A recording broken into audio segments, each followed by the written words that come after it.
Good morning, Packers fans. Aaron Egler here with Cheesehead TV with some breaking news from NFL Network. Tom Pelissero reporting that Joe Barry, defensive coordinator for your Green Bay Packers, will not return in 2024. Indeed, a change is being made. So, the number one question I have been asked over the course of the last 72 hours or so has finally been answered.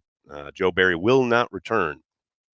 I don't think I have to belabor the point that Barry, for everything he did do that was positive in Green Bay, there were plenty of frustrating moments throughout his tenure, frustrating game plans, frustrating outcomes, though probably did a better job than most people will give him credit for. He is out, and Matt LaFleur will be searching for his third defensive coordinator during his time in Green Bay.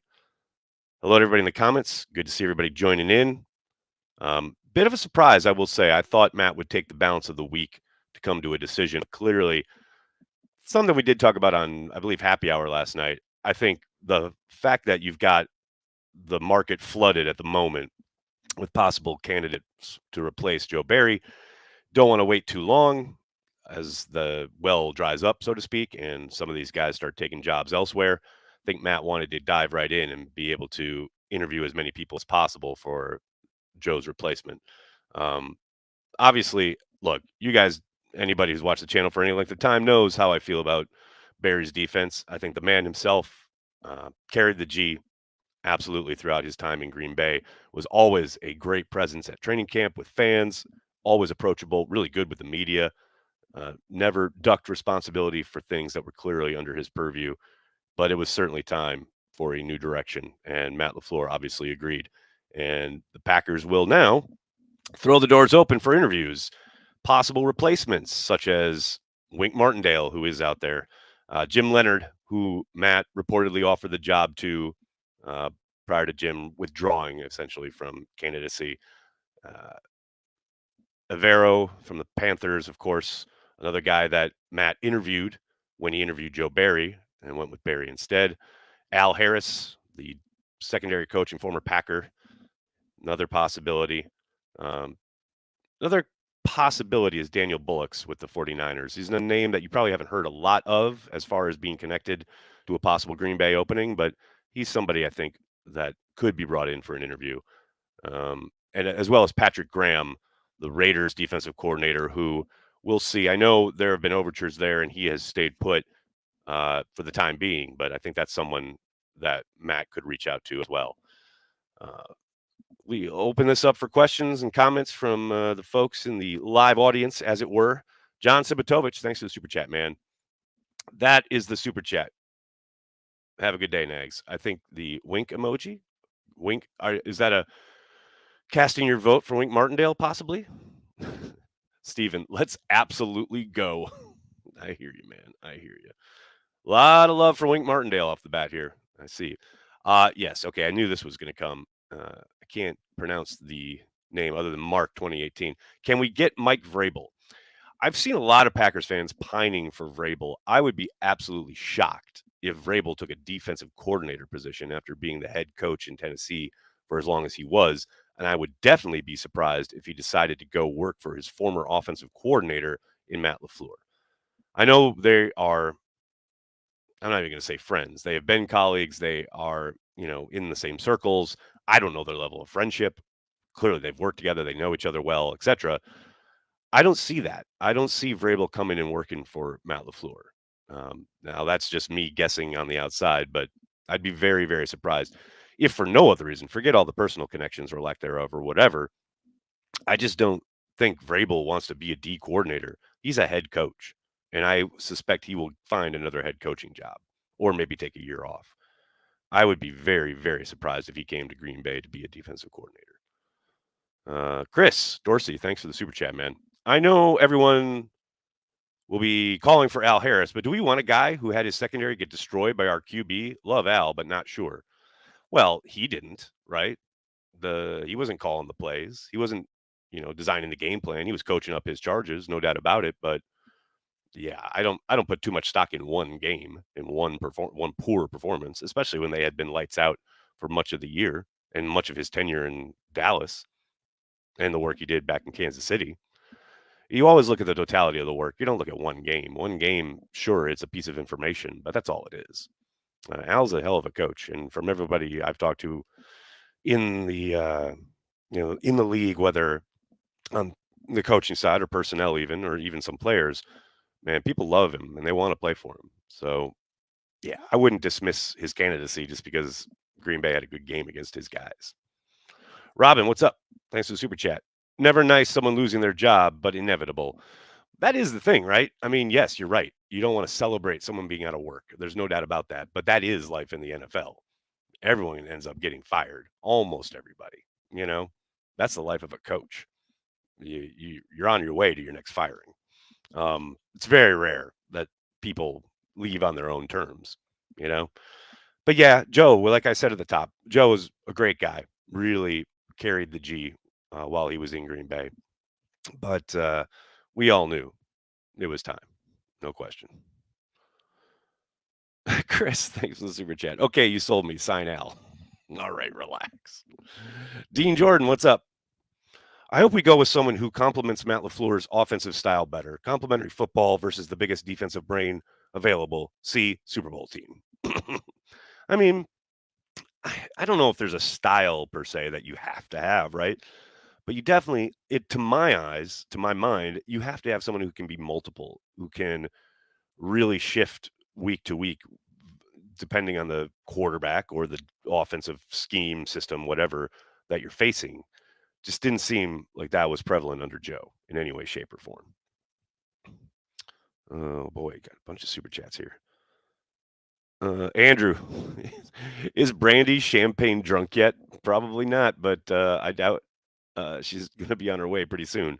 Kyle, thanks for the super chat. Hey, Nags, I finally caught you live. I watch the replays on Spotify nightly. Just want to thank you for the content. Keep it up and go, Pack, go. Thank you, Kyle. Appreciate you, man. Let's see what else we got here. Dusty, I have played a lot of NFL Blitz back in the day. Zero Blitz all day equals we win. I don't know if I agree with your police work there, but it's a fun dream. That's for sure.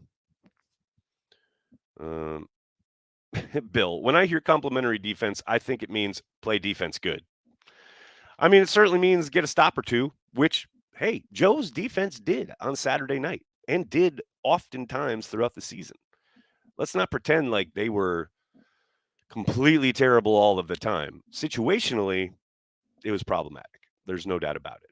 But there were plenty of games where Joe's defense kept them in games, only to whatever, the offense being young and mistake prone early in the season. Um, you know, the frustrating parts were always end of game situations where you absolutely needed to get a stop and couldn't, even against the Tommy DeVitos of the world. That's something that has to change.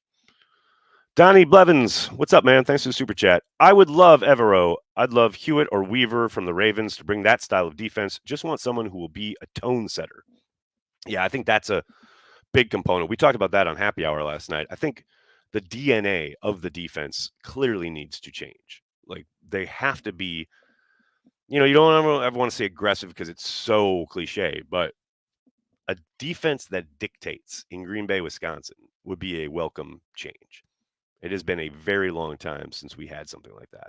And I think a big part of that starts with the coordinator instilling a play style in his guys that leads to, a little bit more competition, a little bit more situational awareness, a little bit more complementary football. I just think the tone and the DNA needs to change on that side of the ball. And you're not going to do that with the same coordinator and the same staff. And I think Matt is right to make this move. Philip, what's up? Joe taking another role, or is he gone? Initial reports would suggest he's gone, but we'll see. This has literally just been reported, so we will find out. The Giants game sealed the deal. You think so? I would have thought the Tampa game is what sealed the deal. Look, I understand the DeVito thing was frustrating, and you thought, wow, this young quarterback and this offensive line that had given up all these sacks, and yeah, it was a disappointing outcome. But the one that then going to the Tampa game is the one that, to my mind, just because there was zero resistance, there was no ability to do exactly what we've just been talking about, like adjust to a game plan which was clearly geared towards taking advantage of something on your defense, how it is not only set up, but the personnel that you're trying to utilize, there was no ability to adjust. I think for me, and that's the game where Matt literally said afterwards, I have to get more involved on that side of the ball. I think that's the one that really spelled Joe, kind of started the clock ticking on Joe because, Matt, yes, he is the head coach. It is all under his purview, his authority. But man, you've got enough to worry about without having to hold the hand of your defensive coordinator, which is sounds like what Matt kind of had to do there towards the end of the season, right? I, you know, I think that's the game. The Tampa game is the one I think where things really kind of switched. Um, Robert, 3-4 or 4-3? That's the real question. Does you know what's so funny in 2023? It doesn't matter that much to me. Sorry, 2024 now. Lord, it doesn't matter that much. Just because you're in sub almost all the time these days, it's very rare that you're in base that much. So I suspect it'll end up probably being someone with 3-4 principles, but an ability to be somewhat malleable. But yeah, you're in nickel so much, 75% of the time. Like, I don't know, man. I suspect they'll stick with 3-4, but it's possible they bring someone in who's got a deep history with a four-man front. Maybe they switch back. It's been a while since we had a 4-3 base defense in Green Bay. And look, that's the league, right? It's cyclical. Things come around all the time. There was a time when there were like two teams running the 3-4, and now it's like over. That's the majority of the league at this point. Mike Witt, what's up, man? The DC needs to connect with 23 more than Joe, too. I mean, yes and no. It sounds like Jair and the Packers are in a really good spot, especially judging from what Matt said at the podium the other day. I think the suspension is kind of a watershed moment, right, in that relationship. And, as far as like whatever Jair wants to do or didn't want to do under Joe, I think, it's not so much about the next coordinator being able to connect with Jair. It's being able to utilize Jair to the best of his ability and putting him in the best positions to win, to help the team win. I mean, how many games do we go through where, they're not traveling Jair with the best wide receiver? They're not even trying to utilize his man skills. I think that's the most important thing. No question about it. Jeezy baby, what's up? As glad as most people are, Joe is out. He is a person with a wife and children that are impacted. I know they have resources to handle it, but change is hard on kids and or partners. No doubt, Jeezy baby. No doubt. Totally agree. That said, it ain't show friends, it's show business. And you get into this life, you get into this job, you know the score, as does the family. And that's not to dismiss it or belittle it in any way, shape, or form. But it's part of the business, man. It is a results oriented business, and the results are there for everyone to see. And they weren't good enough. And yes, that has nothing to do with his family, but that's the job. That's the gig. Dustin, what's up? I'm just excited that I won't have a sense of impending doom every 3rd and 15. Go Pack, go. I mean, who knows? You never know who comes in next and what their style is and what they are good at and where they struggle. Look, I mean, I saw a couple of 3rd and longs converted over the divisional weekend from other defenses. It's not a guarantee or a cure-all or a certain fix. We'll see who they pick and we'll see what their tendencies are. The Sammy, what's up? Will Muschamp? We got a lot of Georgia players. Throw the name on the pile, man. I suspect Matt will have a very wide search. Now I say that and watch, they'll hire Jim Leonard this afternoon. I think Joe would tell you it's a business too. I agree. What else we got here, folks? Zane says, I'm surprised that he actually fired him, honestly, but happy. We're going to Super Bowl next year now for sure. All right. All right. Slow down. I like your thinking, though. Richard says, you're either getting worse or you're getting better. Now we'll see where we're at. Yeah, you're not wrong right there, baby. Not wrong at all. Make sure I don't miss any super chats. Yeah, got them all. Very good. How about the D-line coach in San Francisco? It's a possibility, Brett. Absolutely a possibility.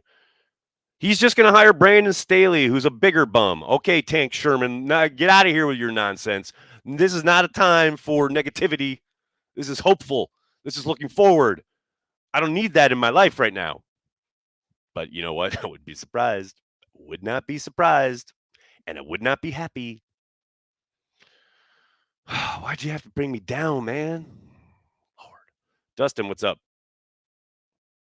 The great Shane Falco for DC. Another great name. Keyshawn tweeted, whoa. Yeah, there we go. Love it. Mm-hmm. Let's see what we got. We got Saul saying Evero would be my choice. I think he'll be a popular one. I think you'll see that name a lot. I know he's been interviewing already, so we'll see. I think he's on a couple second interviews too. Eric, what's going on, man? I don't care about names and resumes. Just give me a coach who gets the best of the players with a scheme that works against today's NFL offense. I mean, yes, that's very, very easily said. A little tougher to do it on the regular week in and week out.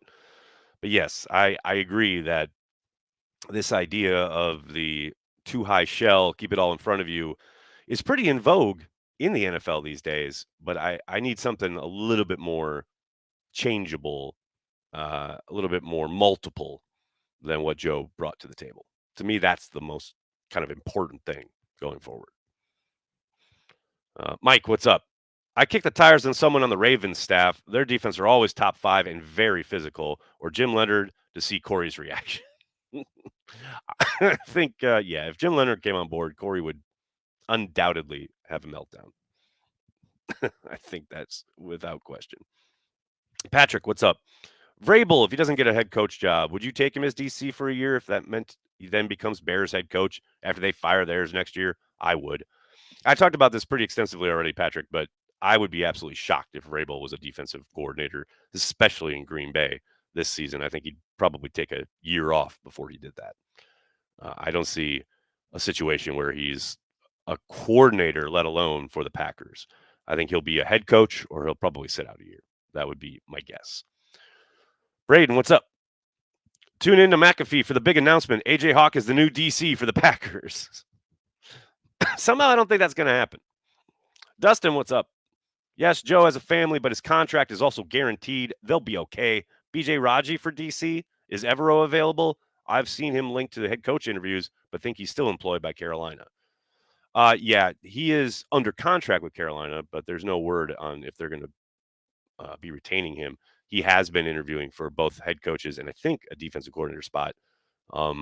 We'll see how that shakes out. I got to suspect if, Matt is casting as wide a net as I suspect he will, his name will be on the list. Also, yes, Raji for coordinator. Dustin, what's going on, man? Don't need a big name, just a guy with results. I like where your head's at, man. All right, everybody, I'm going to get going. I got to type this up, get it on the website. I just wanted to jump on. It's pretty big news, obviously. We'll see how this search plays out. Joe Barry out as defensive coordinator for the Green Bay Packers. We will see what's next. Hopefully hear from Matt LaFleur at some point in a week or two about his decision. Thanks a lot, everybody. Keep it here for all the latest on the green and gold, and then tell your friends and tell your family. Cheesehead TV, we are devoted to Green Bay Packers fans worldwide.